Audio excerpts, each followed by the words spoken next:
Um, Okay. Hi, everyone. Thanks for joining. Welcome. I'm Emily Anderson, founder of Mom Crew.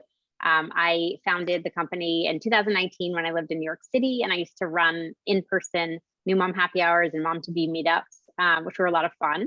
But since the pandemic hit, I've been doing virtual events and usually focusing on specific topics. So I've got to partner with a lot of great companies like Vivvi, which is a fantastic childcare center in New York. They now actually have multiple locations, and they even do other things like at-home care. I will let Gretchen talk a lot more about it, but I'm really excited for today to learn more about childhood nutrition and healthy eating. I know it's something I'm always so focused on. I have two kids, ages 1.5 and 4, and I just want the best things in their body, and sometimes they don't want to eat it, and I'm always sneaking vegetables in for my son. So I'm really looking forward to getting some better tips for today.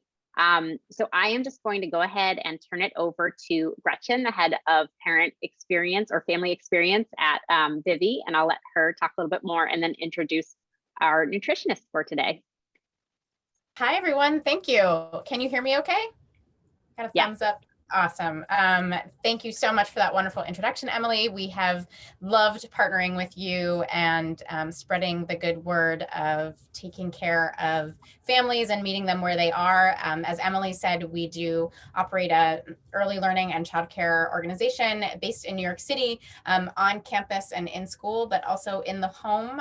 We kind of try to transfer all that care and learning that we do in school and provide it inside your home.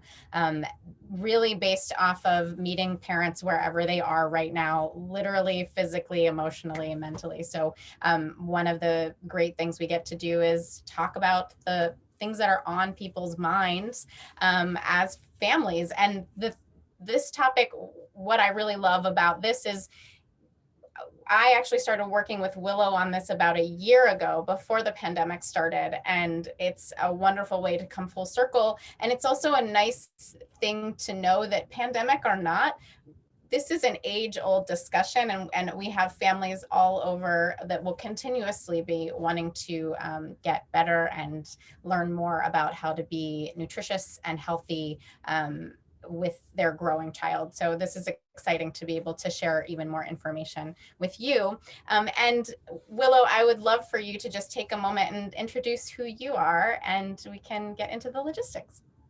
Sure. Hi, I'm Willow Jarosh, and I have a private practice in Manhattan where I work with individuals and families, and I'm an intuitive eating based dietitian, and I also follow a HAES philosophy, so health at every size. So my focus is helping people to establish a healthy relationship with food, and when it comes to families, helping them nourish that healthy relationship with food as they introduce different foods and textures and eating experiences to kids.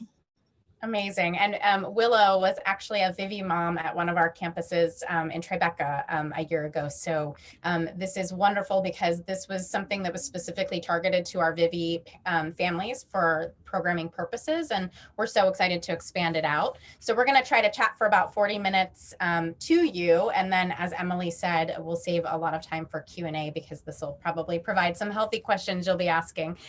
So again, feel free to post that in the chat function. And then thinking, oh, we didn't even show our beautiful faces here. Missed that. So little flash of us professionally, but really the good stuff is right here. So what we'll cover, tell you a little bit about our session goals. We'll start from the beginning. So from kind of the infant stage, starting solids, things to think about, safety components, and then really progressing through the toddler months, kind of at each age range. What are the goals? What are you hoping to accomplish through that time? Thinking through how to introduce variety, tips for de-stressing the mealtime process. Emily, hope that'll give you a couple nuggets that you can take away. And then again, ending up with the Q&A. And then just a couple caveats. We're really focusing on sort of the 0 to 5 year age range. So we'll be speaking a lot to the younger years, but I'm sure, Willow, you will agree that a lot of these best practices really, they're things that I'm telling myself as an adult. So having that healthy relationship with food is really lifelong. So if you've got some older kids, you can take away some things too. Willow is amazing and an expert, and also not wanting to share that your child and children are unique and individualized, and this is a very personal relationship that your child will develop with food. So some of this is going to be naturally a challenge. You might have it figured out one day, and then you might feel like nothing's working. So understanding what's normal and what's development decision that maybe you'd want to call your pediatrician. So just balancing that with the expert advice. And Willow, you even said thinking through consulting a pediatrician and perhaps a registered dietitian, which I loved that. I didn't even think through that. Yeah, so many pediatricians' offices don't have dietitians that work in them, but you can usually get a referral to a dietitian. Or, I mean, I'm happy to send out referrals in your area of people that are great for working with families, because while pediatricians do have a lot of experience with pediatrics, the actual nutrition part of it is not always something that they have all of the, all of the tips and tricks that a pediatric nutritionist would. So a dietitian is usually a really great resource for that. Love it. So away we go. And let's just start from the beginning. So starting solids, how do you know your baby's ready? What are some of the factors that make you think, this might be a time? It's going to be like the physical cues that you can see. And that always helps me to kind of visualize what a baby would need to do to sort of physically be able to get food to their mouth. So you want them to be able to sit up by themselves so they can eat independently. You want them to have lost that tongue thrust that they often have in the early months, which is a safety reflex, but you want them to have lost that. So when things come near their mouth, their tongue doesn't stick out anymore. Grasping items with more hand control. So they're not going to have the pincer grasp yet, but they will have this kind of grasp. So you want to watch for them grabbing toys, for grabbing other humans like that. And then putting things in their mouth, putting hands in their mouth, putting toys in their mouth, again, without that tongue thrust happening too. And then the final one is showing more interest in foods. And I will say that, like, for me personally with my son, he was eating meals with us from the start. Like, I just wanted him at the table with us for as many meals as he could to have the experience, but he really didn't show that much interest in like grabbing food off of other people's plates, stuff like that. So I think that if you kind of feel that one out and include your baby at the table and kind of see if they're interested, around 6 months is the marker where most of these will have happened, but each baby is different. And I think as a caregiver, it's important to just sort of feel out if you feel like they're showing any interest or if they're not showing any interest in food, but you think it's important for them to be at the table. Thank you for that. And I know you'll speak to exposure and the word exposure throughout this process. It was really important to you to have your child at the table for as many meals as possible. Do you recommend that regardless if they're ready to start eating, to kind of introduce that as much as you can? I do, especially if mealtime tends to be a time that the whole family can be together, even a couple times a week to include baby in that if possible, just because the social aspects of eating, and I mean, we'll talk about this through every single recommendation, the social aspects of eating are so important. And I think that the reducing kind of the stress around meals is so important. And that can really start by engaging a baby of any age in kind of the eating and social experience of it. And I'm going to respond to one question here. Was he in a high chair? Was he on your lap? Where was he located? when he was not developmentally ready to eat. So when he couldn't sit up on his own, then I would typically hold him while I ate. So since he wasn't eating, that was fine to hold him while I ate. Sometimes he'd be in like lounger on the floor, while we ate, but kind of like at the table with us. Yeah, I love that stage when you're holding them. I often remember thinking, oh, I dropped a little avocado on your head. I'm so sorry about that. Just the baby napkin phase. Yeah, exactly. Thank you for that. Now, thinking about the time, if I'm a parent listening and I'm starting to understand, yes, these cues are happening, I want to start. Can you share a little bit about the certain feeding techniques that are out there, or self-led weaning, for example, and sort of the pros and cons between what your decision-making process should be? Yeah. And I'll talk about the safety guidelines as they relate to both of those, and then the pros and cons of both of those. Because I think the safety guidelines, sometimes, at least I did when I was starting to learn about this, is you think that there are a lot more safety guidelines for baby-led feeding than there would be for purees. And most of them are really similar. So infant Cpr course, I can't overstate this enough. And even if you've had a baby before and taken the course before, I would take a refresher. There are a few nurses on Instagram that are offering them. They're really great. It's just that type of info that's so specific that, at least for me, like a couple months after you take it, it's already sort of fallen into a part of your brain that doesn't necessarily get captured. You want a secure high chair. So like somebody just asked, you definitely want a high chair that keeps baby upright and supported. You want their feet supported if possible. And also you want them to be able to engage with the food, as opposed to sort of slumping back and not being able to really engage with it. I made that mistake when I was first feeding my son, is that I wanted to save space in our small apartment. So I got a counter chair that attached to our island, and he was below the counter, and it was just, he had to reach up to get food. He wasn't engaging with the food. And as soon as we got a freestanding high chair that supported him, it was a whole different ball game when it came to eating. So you want that, and you never want to hold a baby when you're feeding them, whether you're doing purees or you're doing baby-led feeding, because you can't see them if they do start to choke. And also, just from a engagement level, they can't see you eat, which is really important for them to see, so they can learn how to eat from watching you. And also, you can't watch their expressions as they're eating stuff. So it's tougher to engage. So you always want them in their own seat so you can look at them. You never want to leave them alone, whether you're doing purees or baby-led feeding. And you want to make sure that they are in control of how much and what foods they're taking in. And that is the same for purees and baby-led feeding, which I can talk about when we do kind of pros and cons. But in terms of like baby-led feeding specific, you want to do a texture test always. So you want to gently squeeze food between two fingers, and it has to mush. If it doesn't, then you want to cook it a little longer. Whether you're doing purees or baby-led feeding, you always want to do a temperature test, and you want the food lukewarm or cool. So if you're heating stuff up in a microwave, there can be hot spots. So you always want to do a test throughout the entire puree or food to make sure there's no hot spots.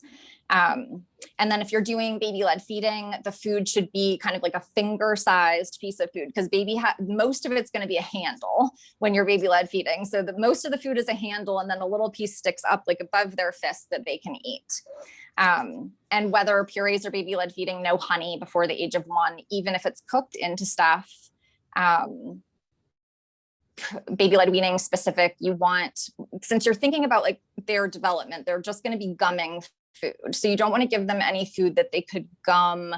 Oh, that's a good question. Thumb size adult thumb. So you want the food, the only thing I have is like a fireplace lighter with me, but so you want the food to be long enough that it fits in their fist and sticks up enough for them to gnaw at. So the majority of it would be the size of their fist with a little bit extra sticking up. So when you wouldn't give, if you're doing baby-led feeding, you wouldn't give like a carrot stick, because if baby kind of gnawed that with their gum and broke off a chunk, then that would suddenly be something hard that you couldn't press between your fingers that could be a choking hazard. Same with apple. But with those things, you could give them like grated versions of those foods. So that would be an appropriate first food for baby-led feeding. And then when it comes to like the pros and cons, I always like to remind parents that purees are a texture in baby-led feeding.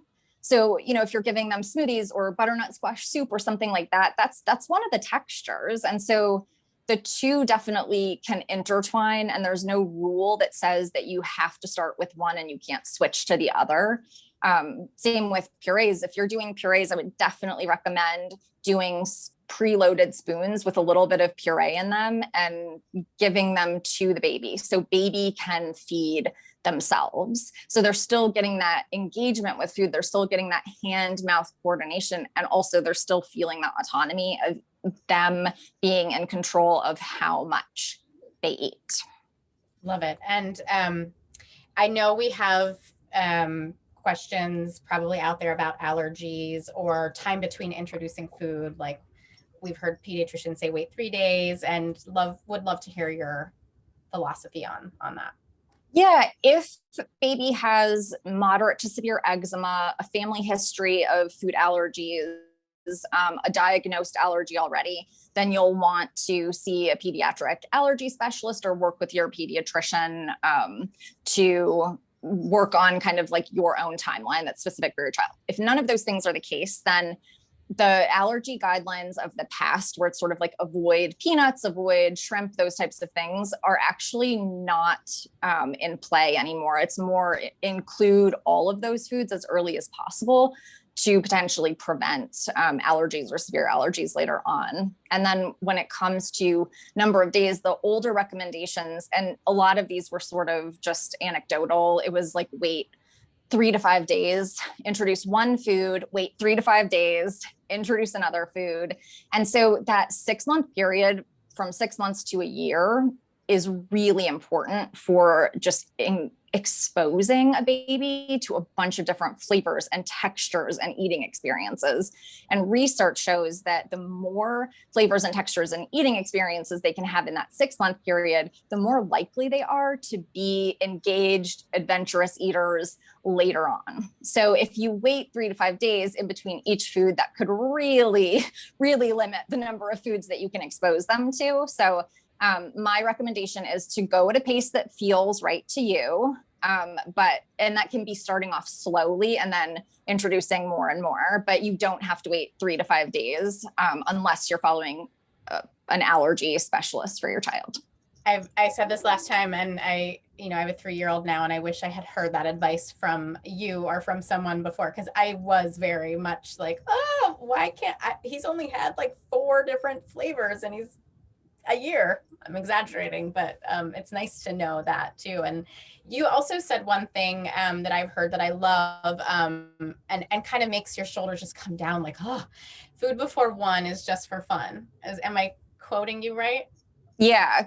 And that's a quote that I hear a lot that I like, but always have a disclaimer on, which is I like it because it does take that pressure off us as feeders to, you aren't providing nutrition through solid foods before the age of 1, because breast milk or formula is going to be doing that. It's going to be giving baby all that they need nutrition wise. So the food is not, you don't have to create these balanced meals for baby, but where it's more than just for fun is engagement, flavors, the eating experience, colors, starting to talk to them about food, those types of things. So I think in that case, it really does, for me, it took the pressure off, because it could just be about the fun of food. And I think that, like you said before, so many of these lessons, I think, are ones that we as adults, like, it's such a good reminder for us too. Yeah, that's great. So you've started to talk a little bit into the 6 and 7 months. And so I'd love for you to speak to some of these age ranges and what you're doing more of, less of, differently as you approach kind of the toddler stages where it gets real fun. Yeah, I think a blanket statement for all of these is that our role is to create a pleasant experience around eating. So babies, toddlers, kids can start to engage with food in a way that feels safe for them, in a setting that feels safe to explore, but also a setting that feels like they're being respected when it comes to their preferences. So, like when you first start introducing food, it's really just about the idea of exposure to the food. So a lot of touching, probably not a lot going into the mouth, a lot of the experience of the food.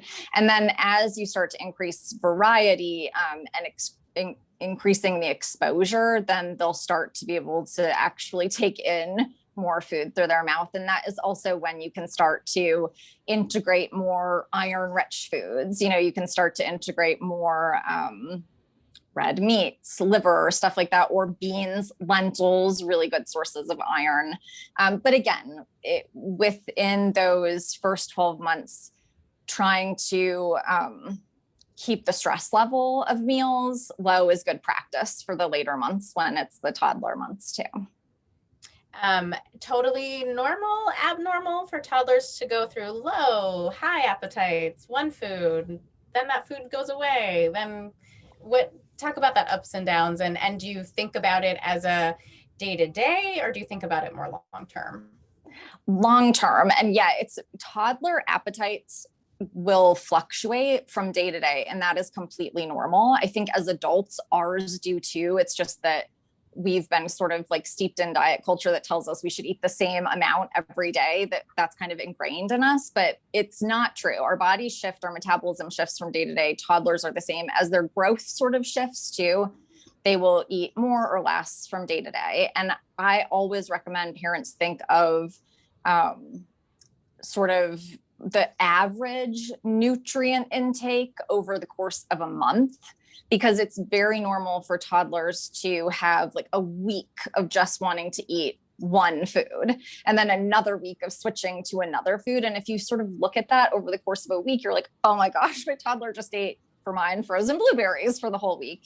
But then if you look at it over the course of a month, you'll see that they were probably getting other things in there too. What's really heartwarming to me is you're a registered dietitian and nutritionist, and you have told stories of your son having only, like frozen blueberries for the entire week. So it has nothing to do necessarily with you or the exposure to the food. It's more about the dynamic of a toddler really figuring it out and also claiming that independence, right? That's where this is too. Yes. And that structure, it's Ellen Satter is a pediatric food specialist, and she has a method called the, oh gosh, now I'm going to draw a blank on it. I have it written down. I wrote easy peasy. But division of responsibility. I couldn't remember it. So it's parents provide, kids decide. So within the context of the day, parents can decide, like when meals and snacks are going to be. They can decide what foods are served at those meals and snacks, but it's fully up to the kids to decide what and how much they choose. And so as you start getting into the toddler years, where kids are going to start having more opinions, and they're also going to have more ability to sensorily explore the foods. I always recommend that if you're introducing something new or something that a child hasn't really liked in the past, have a vehicle for that you already know they like. So if you know that they like chicken, and you know that they like pesto, and you're trying to introduce maybe roasted broccoli, then have chicken and pesto for dipping and roasted broccoli on the side. So they can choose what goes on their plate. They can choose what they eat, but there's also foods that feel really safe to them. They already know they like, which can make it more likely that they might allow a piece of broccoli on their plate, or even allow the broccoli to be on the table near them, which also counts for an exposure. And so you're also looking at your toddler meal formula here on the bottom as something to try to have on the plate, whether or not they're, going there, to have that on the plate as a sense of structure. Yep. Yeah. And the plate or the table, I always like to remind myself and parents in general that the table is an exposure, and seeing other people eating a food is an exposure. So sometimes toddlers can have really strong reactions to not wanting a food near them because it just looks strange to them. They haven't seen it before. They might not have had a positive experience with it before. So, even having the food on the table with other people eating it and the toddler seeing that can be an exposure. And then having the food on their plate or closer to their plate the next time, and then maybe allowing the food to be touching their plate one time. It can take 20 plus exposures to get a child to finally accept a food. And those exposures can just be proximity too. That makes sense. Easier said than done. And we'll talk about that in a little bit. There's a couple questions I want to just speak to just because we're here. Question about just from someone who's strictly breastfeeding, getting iron into the regimen. Yeah. So iron from breast milk is one of the most highly absorbed irons. So even though breast milk has a little bit less iron than something like infant cereal or formula, the availability, the bioavailability of it is really high. So know that, and then incorporate iron-rich foods when baby will eat them. So I would say include them with most of the eating experiences, but again, allow baby to choose. Awesome. And then a question about allergies, which you may be able to speak to. Someone is sharing that their 2.5-year-old has an allergy to eggs. So can she give her food made with eggs in them, like pancakes, tuna fish, mayo, etc.? Oh, good question. Usually not, but also allergies can change as kids get older. So that's a question that I would definitely ask your pediatrician or pediatric allergy specialist in terms of like when you might be able to test eggs again in the future. Thank you. I'm gonna go to the place that we've all probably had at least once or twice. I'm having like some flashbacks of last week at mealtime. And I know that if we went back and talked about that toddler formula and having, so much protein, so much fat, so much, etc., easier said than done. And I love your idea of thinking about this in a month of exposure versus thinking about it in, the day and what's on the plate. And how can you tell what is enough for a child? And how are we understanding if they're not getting enough food? What are your thoughts on that?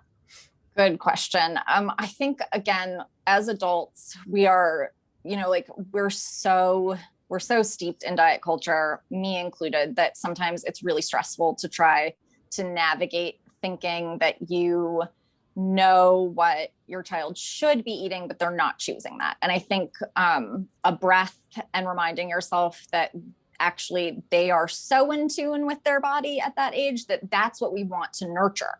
So including a variety of foods at meals, but letting them make their own choices is really such a good practice as they get older, because then they can listen to those hunger and fullness cues that so often get turned off later in life from dieting cues.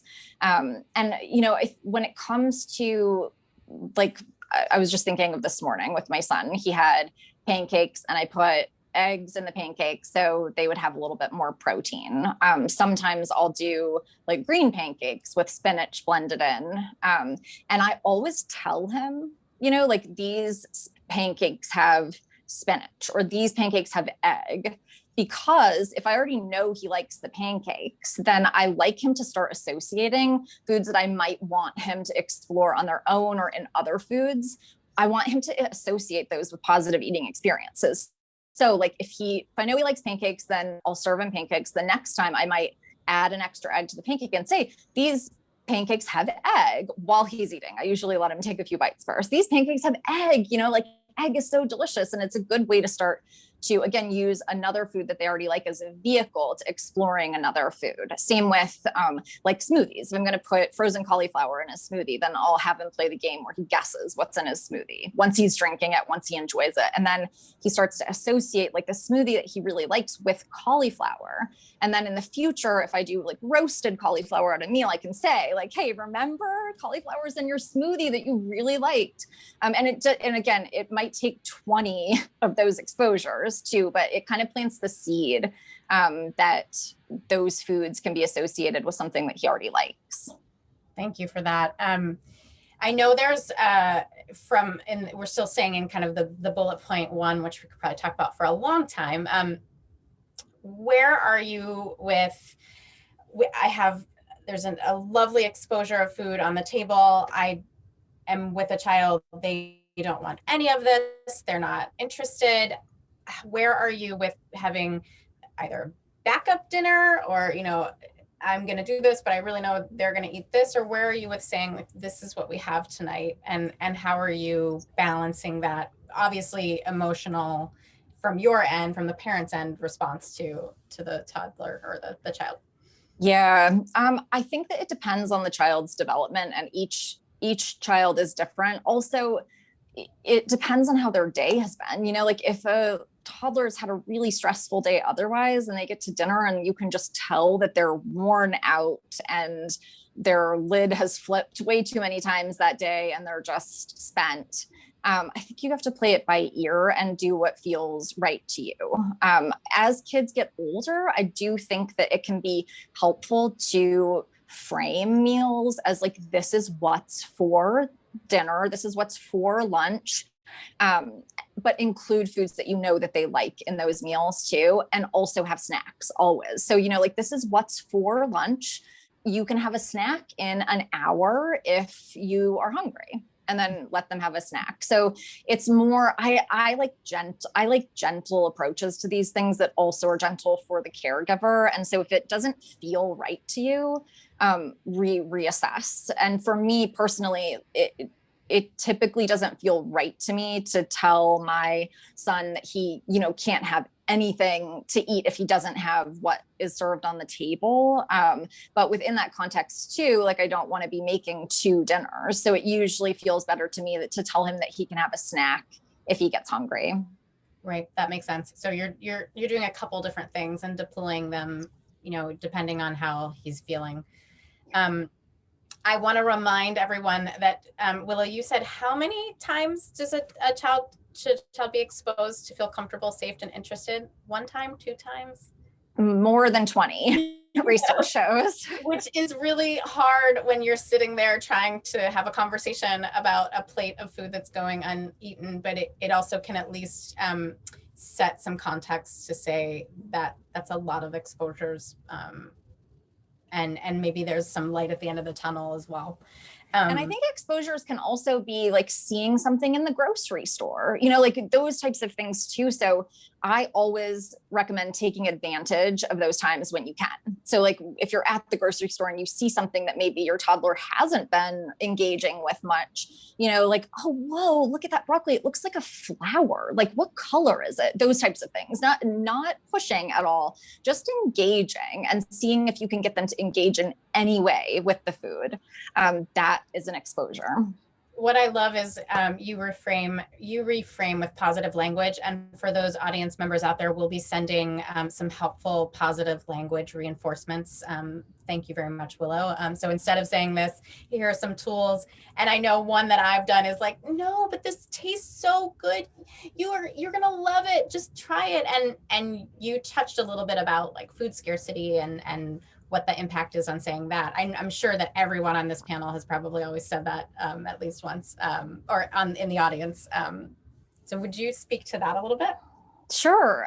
Typically, if you push someone of any age to do something, it can pull them away from connecting with it on a personal level. So like, oh, this tastes so good to me, you should try it, is and I've said it before too, but when you think about what that's actually telling a little kid, it's that I like it, so you should like it. But really what we want to be asking them to do is engage with the food to see if they like it. So anything that gets them engaging with it, whether it's touching it or smelling it or talking about the colors of it or the texture of it, or, I like to play a game with my son that's like, is it this or is it this? So like if he tastes something, I'm like, is it sweet or is it salty? Is it crunchy or is it smooth? Is it, and so it gets them engaged with the food in a way that helps them decide if they like it or not, if they want to eat it again or not. And so as they get older, it also helps build that autonomy around food where they're the decision makers and they can trust their body and they aren't listening to someone else's cues. They're listening to their own body cues, which can help with just listening to their hunger and fullness cues in the future. And also then when they get older, you can start talking about, like how much energy they need from their meal and those types of things, because they're connected to their body and they can understand that. And you've also said, don't yuck my yum, right?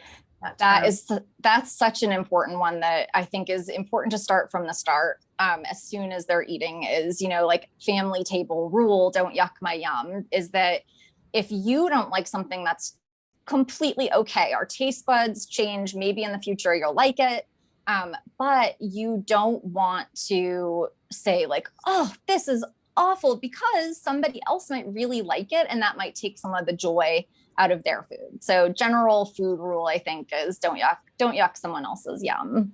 Awesome. And before we get into some helpful ways to add variety, which I think the viewers will really love, and then some toddler lunch ideas, it was groundbreaking for me when you said make sure that babies or toddlers' feet are supported.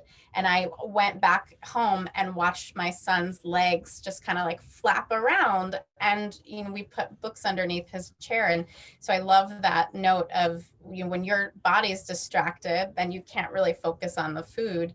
In that vein, how is there a length of time that a meal should be? Sometimes is it 20 minutes? Is it an hour? What if your child is just kind of going on and on and on and you've already been done? Any thoughts?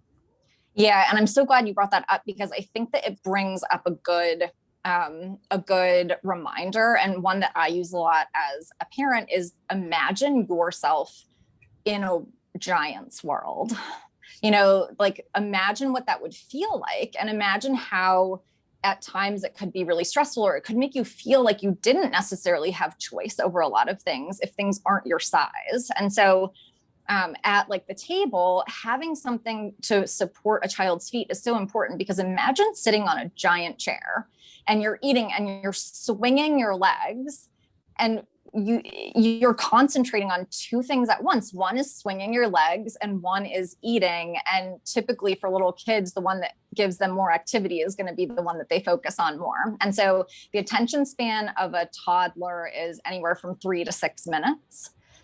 So I think that also helps put into perspective that you really want to maximize those 3 to 6 minutes. You can get them to sit at the table and eat and focus on food, but also 3 to 6 minutes, it's a short period of time. And I think as parents, we often feel like, oh, like my child's not sitting at the table for an hour with me to eat this meal. But realistically, if you can get 3 to 6 minutes out of a toddler at mealtime, you're doing A-okay. Well, maybe some of the ways you can do that is because you can add more variety, right? More wins. And so we will be sending all of this to Willow created an amazing one pager that kind of goes over all of this hour in a nutshell. And so just to be able to put more tools in parents' toolbox, I love that you've kind of taken the food highlighted in orange and then gone all over the place with it. So any that you'd like to speak to? I think overall, whatever is easier and feels more fluid for your general mealtime for parents is the way that I would go, because it's just going to relieve your stress level at mealtime. And that in turn relieves the entire mealtime stress for everybody involved. So in that case, like I love beans. So because they're so versatile, but that doesn't mean that you have to, like cook a whole pot of beans fresh each week or each time you use them. Canned beans are great. They're still a great source of iron. They're still a great source of fiber. And they're also really fun. So I think that's definitely a food that I have around a lot, because you can sort of switch it up to see what textures and foods a child gravitates towards with it. And you can also play with textures and have some games around texture at the table, like here's refried beans, here's whole beans, like we can dip into one, we can like make a picture with the other, those types of things to get them engaged as well. And you were also saying like, you're not, if you want to be making your own baby food, amazing, but you're not necessarily like the home cook steaming it up. You're using leftovers. You're trying to consistently maybe do a meal for 3 days. So trying to cut down on the time that you're spending, potentially preparing as well.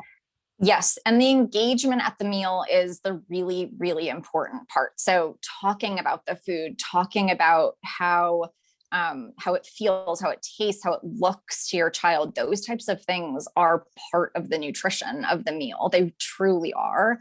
And they're truly things that will affect nutrition later on as your child starts to engage with foods in a different way. So I think that the more time we can allow ourselves to have that engagement, even a couple of minutes of it at a meal, the better. So if that means using, for me, leftovers, I couldn't live without them, but leftovers, canned products, frozen products, those types of things, then do it and take that extra minute or two to ask some questions around the food, to engage with them, to maybe play a game at the table, those types of things.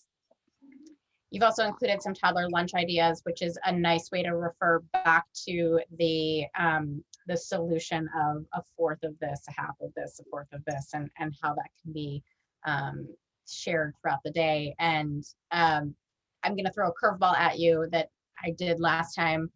Any prepared snacks or meals you would endorse, or have a philosophy around?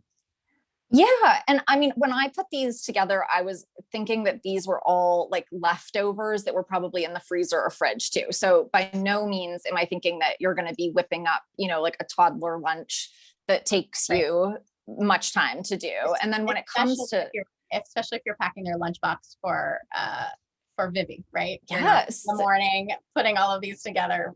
Yeah. Yes. And what I used to do for Augie is at night, I would save a little bit of dinner and put it into his container the night before. So it was just in the fridge already, and maybe throw like some cheese or something into it and call it a day. So it's more about like textures and getting something in there that they'll be excited about and something in there that they'll maybe try for the first time. But yeah, prepared foods, certainly. The one thing that I will say is that oftentimes I see the prepared foods that are marketed towards kids as sometimes being less nutritious and kid friendly in the long run than some of the prepared foods that aren't marketed towards kids. So, and here's just a random example that I just found with my son. He's really been liking these salmon strips, like these dried salmon strips for a snack. And I think that oftentimes our kids find things that they like that we are totally not expecting. And so sometimes I think the foods that are marketed for kids kind of fit kids into a very small bubble, and it doesn't allow for kind of the expansion around that. So I think prepared foods can definitely fit and are often something that we all need in our lives. But I would think outside the like kid marketed prepared foods too. Yeah, that makes sense. We are starting to get into a place where I think, Emily, it's probably a good time to do some Q&A. We've tried to answer a couple things along the way, and thank you for everyone who has been looking at the Q&A.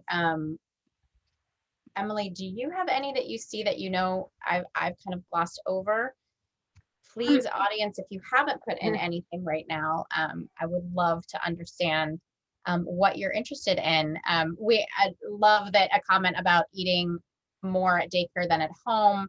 Apparently they ate veggies there, which is a shocker. That's one thing I do love about the child group environment is that's a beautiful exposure where they're all sitting at the table. And at least for Vivvi, we make mealtime a learning experience. It's about coming together as a community. It's about talking about what we're doing. And so I think there's a little bit of that plus the group mentality of, oh, we're all doing this.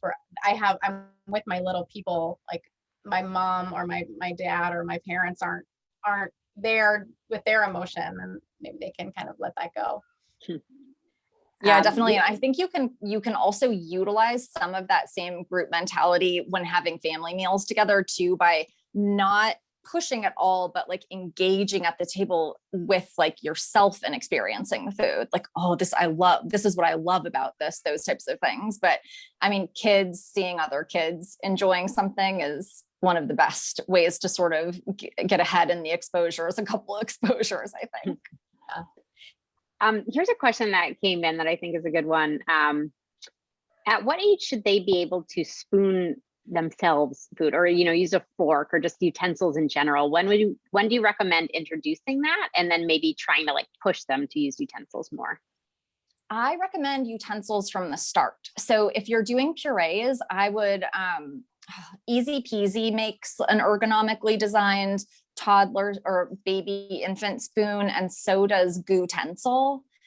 So I would do preloaded spoons from the start. And then as baby gets more adept at kind of holding it to their mouth, bringing it to their mouth, then you can try letting them dip themselves too. So that should take, a month or two for them to do. It could take longer depending on the infant. I would play it by ear depending on your infant, but I would start with utensils from the start. And actually that reminds me of something that I forgot to say, which is cups of water too. So I recommend starting with like 1 or 2 ounce cup with just a couple tablespoons of water in it from the start as you start serving solids too. And again, breast milk and formula are going to provide all the water a baby needs up until age 1. But it's such a good practice drinking out of an open cup. And it's also such a good way to get a baby engaged in thinking water is the beverage of choice with meals. So open cup, Easy Peasy makes one. Even a shot glass is kind of a perfect cup size for a little kid. So a tablespoon or 2 of water in that, just letting them practice bringing it to their mouth. They're going to spill, but it's really good hand-mouth coordination practice. Mm-hmm. Great. Thank you. One thing I loved what you said about look what your child's eating over the course of a month. My husband had actually read an article early on that, because I would get concerned about every individual meal, and it was like talking about a week, but a month is even, takes even more pressure off. And he said he often read, even in a day, like one meal they might eat, one might be for playing, one might be like, they're just not hungry or, something like that. So I think, that's a great guideline to look over a longer period of time. And then, kind of to that point, related, but slightly different question. Someone's asking about variety. So her son only likes a few vegetables right now. So they basically just cycle through those veggies. And I know we were talking earlier before the call about, exposure. So what is your recommendation? Would you stick to the veggies that they like and will eat, or would you keep offering new ones all the time? I would keep offering new ones, but within the context of safety with the others. So if you already have, say, 4 veggies that that they like and that they feel safe engaging with, I would probably try to start maybe adding new veggies into those. So if you had something like, if they liked broccoli and they liked roasted broccoli, then I might try to do some like roasted zucchini spears with a dip to dip in, but with the broccoli. And then maybe talk to them about kind of like, they're both green, they're both, engage with them that way and use what they already like as a vehicle to maybe get them exposed more to new. But also within veggies, I think thinking of color and kind of the variety of color that they're getting from foods is important. And so often adults, I see this with my clients all the time, is like, I think my child is eating too much fruit. They're not eating enough veggies. And I would lump fruit in with veggies in terms of color each day. So you want them to get a variety of color. And if some of that color is coming from fruit and not as much as coming from veggies, then as you work on exposing them to veggies, be really happy that they're eating a variety of color fruit too. I think a diet culture message that often gets intertwined with this is like fruit is too high in sugar, and it's comes with a lot of fiber. It comes with a lot of nutrition. So if you can kind of like eat a rainbow of colors as much as possible, and that's coming from fruit too, good job. That's so great. Great to know. We had a comment that just said, I've heard eat the rainbow. So I love that you followed up with that. We actually have a question about overeating. Do you have any thoughts about, when does it become a problem if your child's almost too engaged with food? Has that ever come up as a topic? Yes, definitely. And I think that that's one reason that if you're starting off with solids, even if you're using purees, I would definitely use the preloaded spoons and let a baby feed themselves as much as possible. It's also the reason that it's so important to provide that eating autonomy at meals, where you help them feel like they can trust their body's cues. I think trusting that they're eating the right amount for them at the time is really important. And you can talk to them about how they feel, like, how does your stomach feel? And if they're like, feels good, I feel full, like I'm ready to move on, then good. If they're eating to a point where they're saying that their stomach hurts, those types of things, then, take them to the pediatrician and make sure everything's okay. But otherwise, I think as parents, it's really important for us to step back and really let our kids learn to trust their body cues. And in turn, us trusting their body cues in terms of how much they want to eat. Mm-hmm. That's great. Thank you. I love also that you said fruit, because my son will eat all the fruit and like none of the veggies. So that's reassuring to hear. Yeah. One question someone had, said her 2-year-old only likes carbs, rice and noodles. They've offered veggies and meat tons and tons of times. Do you have any recommendations for a situation like that? Yeah, I do. And part of the carb love is actually kind of safety mechanisms that come in different parts of a child's life. So the toddler years, when they're starting to be much more mobile and much more curious, is actually kind of like an innate safety feature, where sweeter carb foods tend to be the safer foods if we're out in the wild. So it's a totally normal experience for a toddler to have. But I would again use the foods that they already like as vehicles for exposure to things like beans, meat, veggies, those types of foods. And then if they like a certain form of food, like if they like pancakes, was one thing I did with my son. He liked pancakes. So I tried making him some pancakes that had like diced black beans and corn in them to see if he would engage with them that way, or pancakes dipped in something that had, some like different colors of fruit and yogurt mixed together to get some protein and some color in. So I think that you can use the carb foods as kind of a vehicle to expose to other foods as well. Mm-hmm. And just keep trying. I mean, we were talking about this before. It's a long game with toddlers. You might think that you're putting, you might think putting scrambled egg on the plate next to the pancake is doing nothing because they ignored or asked you to take it off the plate. But in a year or two, they might suddenly say, like, I want to try scrambled eggs, because they know what it is because you've been exposing them to it. And it's so frustrating in the short term, but it makes such a difference in the long term. Mm-hmm. Yeah, that's great. I am like gunning for my son to start eating eggs. I snuck them into a tortilla once because, like you said, he would eat a quesadilla. So I thought, let me try egg and cheese. And, he did eat it. So that was good. But I like that idea. I was also just thinking about zoodles. I mean, I tried them. My kids flat out refused them. Even my daughter eats a lot more. But, maybe that would work for someone else if their kid does like noodles. And telling them, mixing regular noodles with zoodles, and telling them, like, there's these noodles that are made out of zucchini or carrots or whatever you're making them out of, so they can associate that vegetable with this really cool, fun shape for eating. Yeah, no, that's a great idea. A question just came in that I always see a ton in all the groups that I run. It's very popular. Any advice for when they just are in that throwing food phase, when it doesn't even necessarily mean that they're done or don't want to eat it, but they're just throwing food and maybe you're not sure, why or what to do. Do you have any advice there?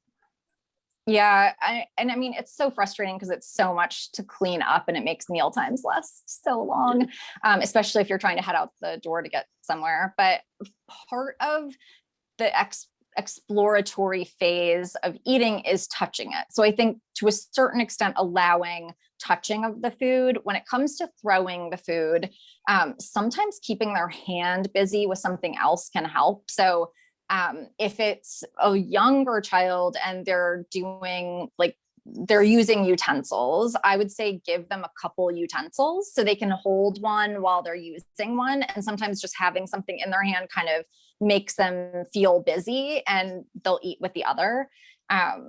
So typically I would say like engaging the other hand with something is the best way to go on that. Mm-hmm. Great. Thank you. Speaking of engaging, hands or silverware, is there do you have a feeling around that? I'd rather eat with my hands, but I want to get you engaged with silverware. Thoughts about that? Totally okay for them to eat with their hands, and actually, really gives them a lot of skills there. But I think that encouraging them to practice with silverware as much as possible, even if it's just one try, even if it's 10 seconds of their 3-minute attention span is spent on silverware at a time, it adds up and they'll get there. Same with the cups. I think that the earlier you can encourage them or introduce them to the idea of silverware and cups, then just the less foreign it feels to them when they get to a point developmentally where they're really ready to use them as a tool. Mm-hmm. Great. Thank you. Yeah. I know my daughter, she would sometimes use it, a lot of times use her hands. And then, one day she just started asking for a fork if I forgot to give her one and only wants to use forks. So I think it happens. Yep. I think developmentally they just get to a point where they're more efficient with the silverware, but up until that point, their hands are a more efficient eating tool, which makes so much sense too. Right. Definitely. I know we're almost out of time. Maybe just one more question. And this is a good one. Someone had asked earlier, they usually serve a meal and then fruit afterwards. And then someone else is asking about, dinner and dessert. Maybe you have other thoughts on dessert in general. When it comes to at least, dinner and fruit, would you serve everything together or would you space it out? I would serve it all together. And I'm so glad somebody asked this because I actually had it written down last night when I was thinking about what I wanted to talk about today and I'd forgotten. I would serve everything all together, including dessert. And I know that for me and most of us listening to this is such a different way of doing it than we grew up with. But it's really important to neutralize morality around food. So, if you can start doing this as early as possible, there's no good and bad foods. You are not good or bad for eating one thing versus another. And if you can put dessert on the plate with the rest of dinner, it is pretty astonishing how much it kind of neutralizes all foods for a kid, and they get to explore the food without the expectation of scarcity. And so I think around dessert foods, especially, we often have this you can have dessert after, you can have this amount of dessert, but there's all these caveats involved in it, and it creates the sense of scarcity around those foods, which creates a fixation on those foods, and they're sort of elevated above the meal foods. Whereas if you can serve dessert with the meal, all foods are equal. And you can get a kid to explore more without that sense of oh my gosh, am I not going to get my cookie? I just want my cookie. Can dinner be over so I can have my cookie? Mm-hmm. That's great. And do you, sorry, just as a very quick last one, do you have thoughts on, desserts or sweet treats in general? Yeah. I think this is where, it's really hard to sort of unravel diet culture's messaging to us as adults. I think that the more you minimize a food or sort of restrict a food, the more a child is going to want it. And that's the same with adults too.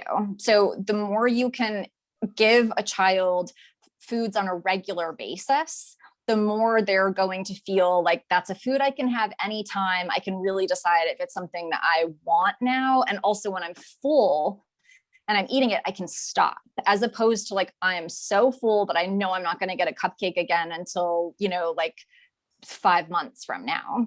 So I think that within the context of snack times and meal times, you can offer foods that would otherwise be considered maybe treats as part of maybe 3 or 4 offerings for snack time. Like, here's your snack options. Do you want this, this, or this? And maybe one of those options could be something that was sweeter or considered a treat. And so kids can start to learn that those foods are neutralized. They can have them at snack time if they want them, but sometimes they might not want them. Mm-hmm. That's great. Thank you. I know I try to limit sweets and desserts a lot, and my daughter, asks for them sometimes, and I'm trying not to make it too taboo, but it's a hard balance to strike. Yeah, it is. And I think that that you'll see sometimes if you start to offer them in with snacks, then when you get to like birthday party situations and stuff like that, it's kind of amazing how then kids are like, okay, I've seen these foods before. I might have some, but it's not like, I don't realize I'm never going to have this food again until the next birthday party type situation. Right. Great. Well, thank you so much. Both to Gretchen from Vivvi, you, Willow. This was so amazing and informative. I know, I learned a lot, and I'm on my second kid already, who's 1.5. So it was really helpful. Gretchen, is there anything you want to say before we say goodbye to everyone? No, I'm so glad you found it helpful. I always will know, and then I said something. Willow, I'm always learning from you. And I love that this is truly a lifelong journey. And so thank you again for sharing. And thank you, Emily, for having us. Thanks, everyone. Have a great rest of your day. I will be sending the video out a little bit later today. So if you want to review or missed anything, you'll be able to. Thanks so much. Thank you. Thank you.